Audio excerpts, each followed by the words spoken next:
यीशु मसीह के पवित्र नाम से आप सभी को मैं स्वागत करता हूं। आज की सुबह हम वचन में से जाने से पहले मैं पंकज कुमार, अनुराग पॉल, आइवन और डिबोरा का धन्यवाद देता हूं, जिन्होंने कुछ संडे से परमेश्वर की वचन और उनकी गवाहियों को उन्होंने बांटा है। कुछ संडे से हम पहले पतरस हम पढ़ रहे हैं। हमने पहला पतरस का पहला अध्याय, पहला पतरस का दूसरा अध्याय को हमने उनमें से हम कुछ चीज़ों को हमने सीखी और आज हम तीसरे अध्याय की पहली आयत से 12वें आयत तक से हम और कुछ चीज़ों को हम सीखेंगे। जब हम तीसरी आयत में हम पतरस की लिखी हुई पत्री पे हम आते हैं, हम ये देखते हैं कि पतरस जो था वो एक शादीशुदा इंसान था, क्योंकि उनकी मदर इन लॉ को यीशु मसीह ने चंगाई दी थी। और हम ये भी देखते हैं कि पतरस ना ही परिवार का मुखिया था, बल्कि वो कलीसिया की स्थापना करने होने के बाद वो पहले पासवान भी थे, जब उन्होंने पेंतुकोस्त के दिन उन्होंने प्रचार किया। पतरस जब इस पत्री को लिखता है तो हमारी कुछ जिम्मेदारियां जो कि घर में और कलीसिया में होनी चाहिए, उसके बारे में वो यहाँ पे लिखते हैं। जब हम पतरस तीसरे अध्याय में हम आते हैं तो सबसे पहले ये हम देखने को मिलता है कि पतरस ये लिखता है पत्नियों से कि वो अपने आप को अपने पति के सबमिशन में रहें। और जब हम पौलुस की लिखी हुई पत्री इफिसियों में जाते हैं तो पौलुस कहता है कि पति पत्नियां जो हैं एक दूसरों के सबमिशन में होना या रहना जरूरी है।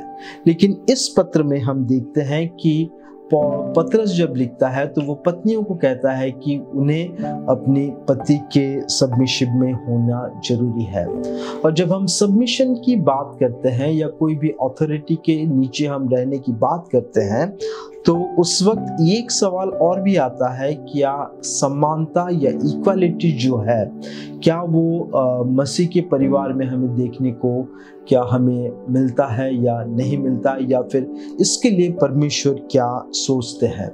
जब हम परमेश्वर की सोच समानता के बारे में या इक्वालिटी के बारे में जब हम देखते हैं, परमेश्वर के नजरों में स्त्री और पुरुष जो हैं वो दोनों एक बराबर हैं। इस चीज को हम ना भूलें, क्योंकि हम जिस दुनिया में रहते हैं उस दुनिया में बहुत सारे विश्वास हैं और उन विश्वासों में हमें देखने को ये मिलता है कि जो मर्द हैं वो ज़्यादातर का उन्हें उच्च स्तर में देखा जाता है और जो औरतें हैं उन्हें नीच स्तर में देखा जाता है। लेकिन जब हम परमेश्वर के वचन में आते हैं तो परमेश्वर का वचन हमें साफ साफ सिखाता है कि स्त्री और पुरुष जो है वो दोनों एक बराबर हैं, तो दोनों के बीच में एक इक्वालिटी है। और इस आयत को जब हम पढ़ते हैं तो और इस आयत को हम ये देखते हैं कि जब स्त्री जो है अगर विश्वासी है तो उसे अपने पति को या फिर उसे दूसरों को प्रचार करने की जरूरत नहीं है।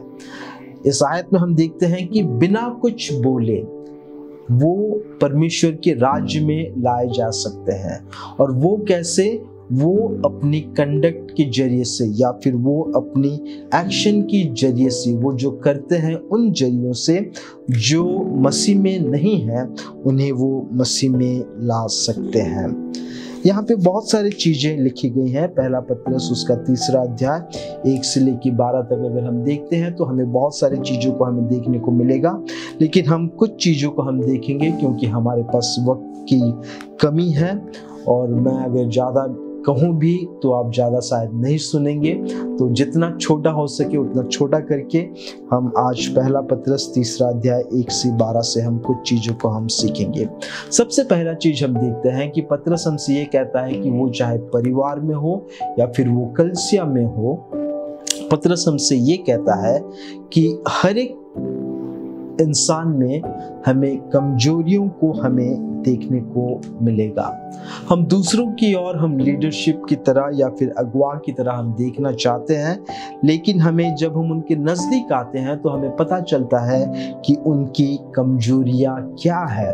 और परमेश्वर जब हमें उद्धार करता है, परमेश्वर जब हमें मसीह में लाते हैं, तो वो हमें अकेले नहीं छोड़ते हैं, बल्कि वो हमें परिवार में वो लेके आते हैं। वो कभी भी अकेले में मसीह बन के रहने के लिए वो कभी नहीं कहते। वो हमेशा हमें कलीसिया में या परिवार में हमें वो लेके आते हैं। एक भाई थे जिन्होंने आके अपने पासवान से कहा कि पासवान, आपका चर्च ठीक नहीं है और ये चर्च को मैं छोड़ के जाना चाहता हूँ, क्योंकि आपका चर्च जो है वो परफेक्ट नहीं है।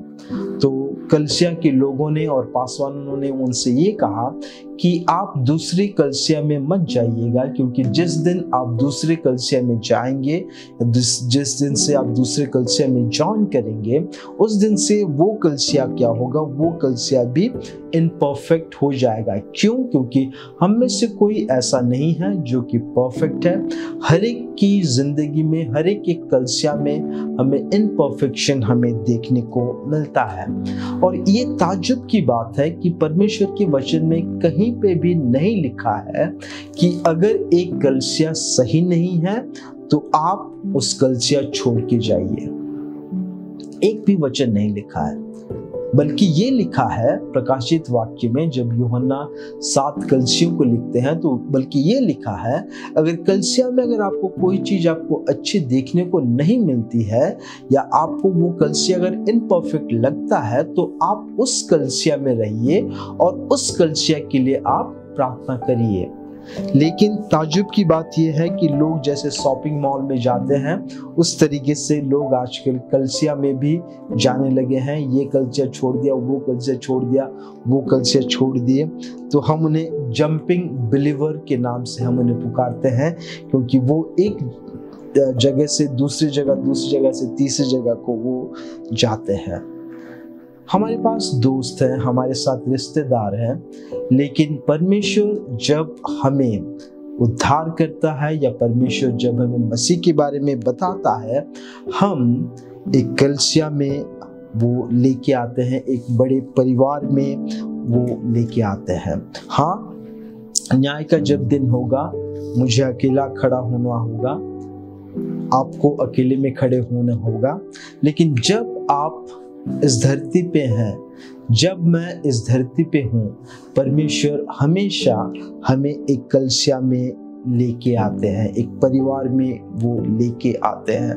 और सबसे बड़ी मुश्किल वाली बात क्या है पता है? जब हम दूसरे मसीह के करीब जाते हैं, उनमें भी कमजोरियां और हमें नजर आने लगती है। फिर हमें पता चलता है कि हमारा विश्वास जो है वो मसीह के लोगों के ऊपर नहीं, बल्कि यीशु मसीह के ऊपर होना चाहिए।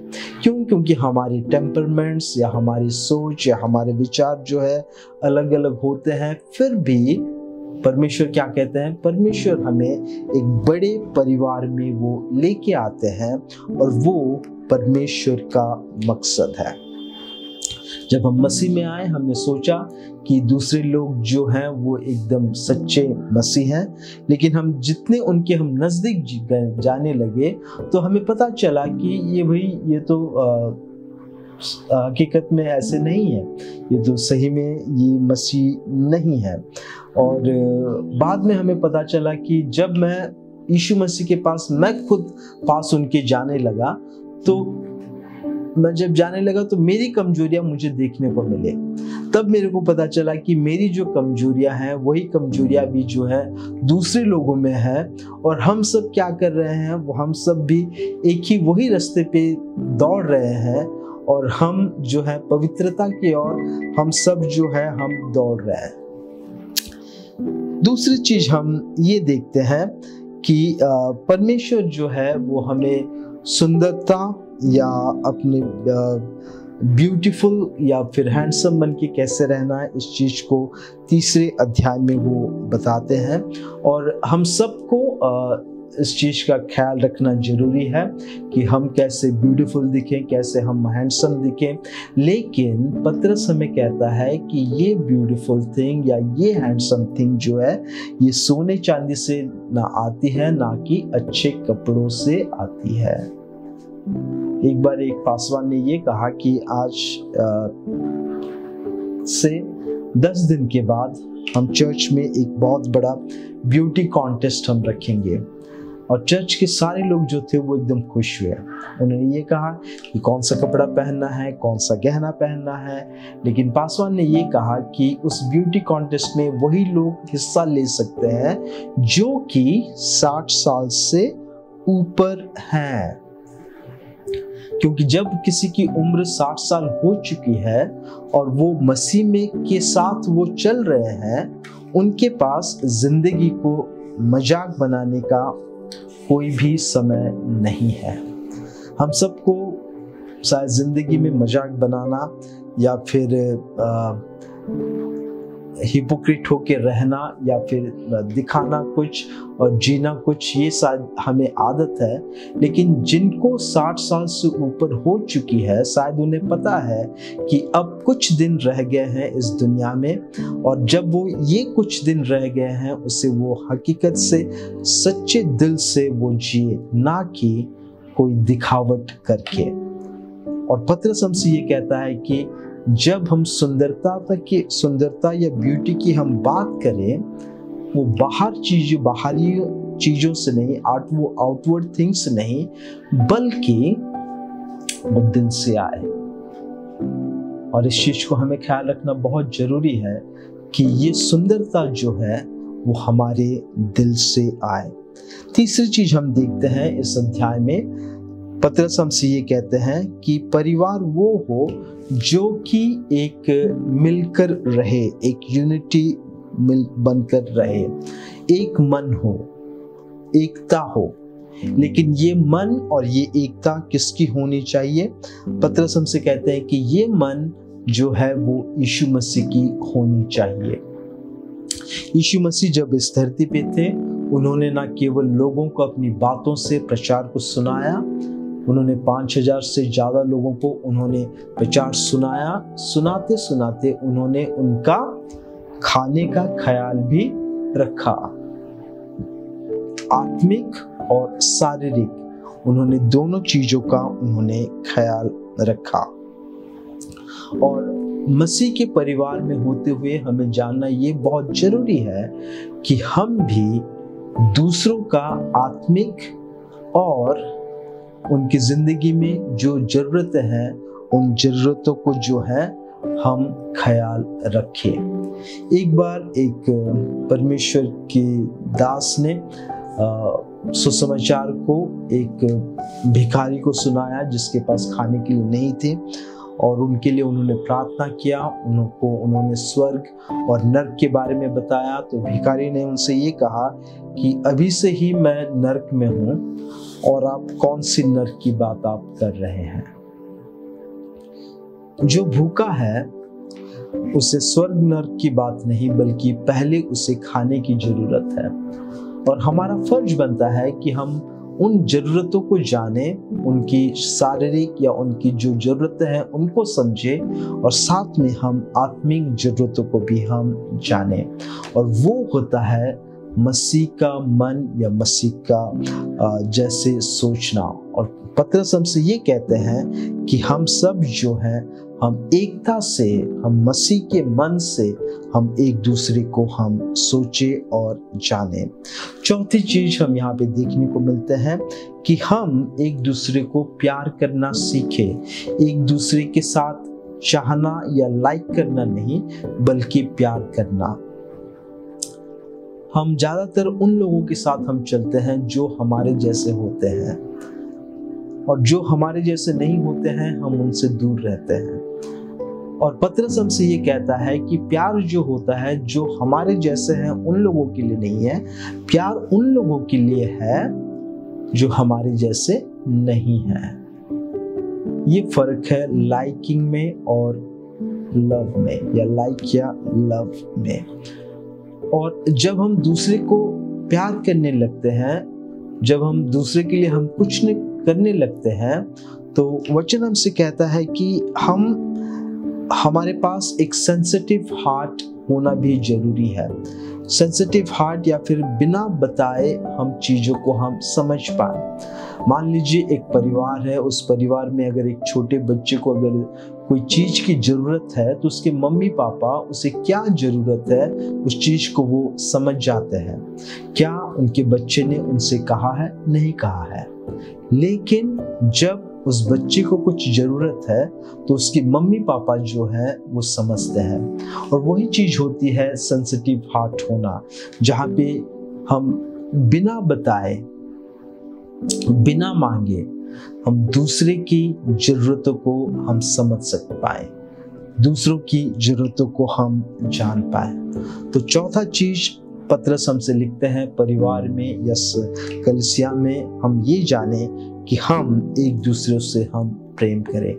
पांचवी और ये आखिरी चीज आज की सुबह हम सीखना चाहेंगे कि हम एक दूसरे को माफ करना सीखें। अगर कोई गलती करता है परिवार में, शायद हम उसे कभी भूलते नहीं है या फिर हम उसे परिवार से अलग नहीं कर देते, लेकिन हम क्या करते हैं, हम उन्हें माफ करते हैं। और पतरस ने ये कहा कि मुझे कितनी बार माफ करनी है। शायद एंड्रूस ने उन्हें 8वीं बार उन्होंने गलती की होगी, और पतरस कहता है कि मुझे कितनी बार माफ करनी है। और यीशु मसीह उनसे कहते हैं कि आप गिनना बंद करो और आप माफी करते रहो। 5 चीजों को हम देखते हैं। एक दूसरे के लिए रेस्पेक्ट करना या ऑनर करना, अपनी सुंदरता को बरखाए रखना, और वो सुंदरता जो कि बाहर की चीज़ों से नहीं बल्कि हमारे दिल से आए। तीसरी चीज हम देखते हैं कि हम एकता से हम परिवार में हम रहें या कलीसिया में हम रहें। चौथी चीज हम देखते हैं कि हम एक दूसरे को प्यार करना सीखें। और 5वीं चीज हम ये देखते हैं कि हम एक दूसरे को माफ करना सीखें। ये 5 चीज हमें क्यों करनी है, और उसका जवाब जो है वो पहला पतरस का 3 अध्याय का 9वें आयत में लिखा जाता है कि ये मसीह लोगों की बुलाहट है, ये उनकी कॉलिंग है कि हम एकता में रहें, हम एक दूसरे से प्रेम करें, हम सुंदरता में बन के रहें, हम एक दूसरे को हम रेस्पेक्ट करें और हम एक दूसरे को हम माफ़ी दें। ये हमारी बुलाहट है। दूसरी चीज पतरस लिखते हैं कि इससे जो है हमारी जिंदगी में जो है वो आशीष जो है वो इनहेरिट होगा, या फिर आशीष जो है वो हमारी जिंदगी में वो आएगा। अगर ये 5 चीज अगर हमें देखने को नहीं मिलता है, अगर ये 5 चीज से अगर हम जिस परिवार में रहते हैं या जिस कलीसिया में रहते हैं उसमें खुदगर्जी हमें दिखाई देती है, उसमें विभाजन हमें दिखाई देता है, उसमें कोई किसी का ख्याल नहीं रख रहे हैं करके जब हमें पता चलता है, क्या कोई भी उस जैसे परिवार में या उस जैसे कलीसिया में कोई भी सदस्य बन के रहना चाहेंगे? और मैं नहीं समझता कि हम में से कोई भी कहेगा कि मैं उस कलीसिया में रहना चाहता हूँ जहाँ पे लोग खुदगर्ज हैं। मैं उस कलीसिया में रहना चाहता हूँ जहाँ पे लोग एक दूसरे का ख्याल नहीं रखते हैं।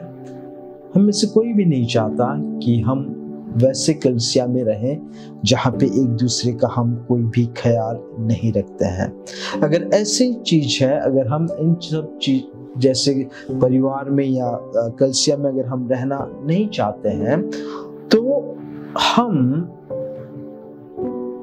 उस परिवार में रह के, उस कलीसिया में रह के हम एक दूसरे को हम रेस्पेक्ट दे सकते हैं, हम एक दूसरे के साथ प्यार से बर्ताव आ सकते हैं, हम एक दूसरे मिलके हम एकता से हम आगे जा सकते हैं और हम एक दूसरे को हम माफ कर सकते हैं। अगर ऐसी चीज अगर हमें देखने को नहीं मिल रही है तो क्यों ना हम उनमें से एक बने जहाँ पे हम ये सारी 5 गुणों को हम लोगों के बीच में हम लाके रख सके। क्या ये चीज संभव है? मैं नहीं समझता ये संभव है। लेकिन अगर हम जानेंगे, अगर हम समझेंगे कि हमारी बुलाहट इन चीज़ों के लिए है, अगर हमारी आशीष इन चीज़ों से आती है, परमेश्वर हमारी जरूर मदद करेगा ताकि हम इन सब चीज़ों को हम समझ पाए और हम इन सब चीज़ों से हम आगे बढ़ पाए। यीशु मसीह, हम आज की सुबह आपके चरणों में आते हैं और जब हम परिवार और कलीसिया की बात हम करते हैं, प्रार्थना करते हैं पिता कि आप हमें मदद करिए ताकि हम इन 4-5 गुणों को हम अपनी जिंदगी में हम देख पाए। पिता, आज की सुबह हम प्रार्थना करते हैं कि इन सब चीज़ों से हम इस जगत की हम ज्योति और नमक बन के हम रह पाए। पिता, धन्यवाद देते हैं कि आप हमारी प्रार्थना को सुनी है। प्रार्थना करते हैं कि आने वाले दिनों में हम आपकी कलीसिया में और आपके परिवार में हम आशीषमय होकर रह पाए। धन्यवाद देते हैं कि आपने हमारी इस प्रार्थना को सुनी है। ये प्रार्थना हम यीशु मसीह के पवित्र नाम से मांगते हैं, आमीन। सबको जय मसीह की। परमेश्वर आप सबको आशीष दे। धन्यवाद।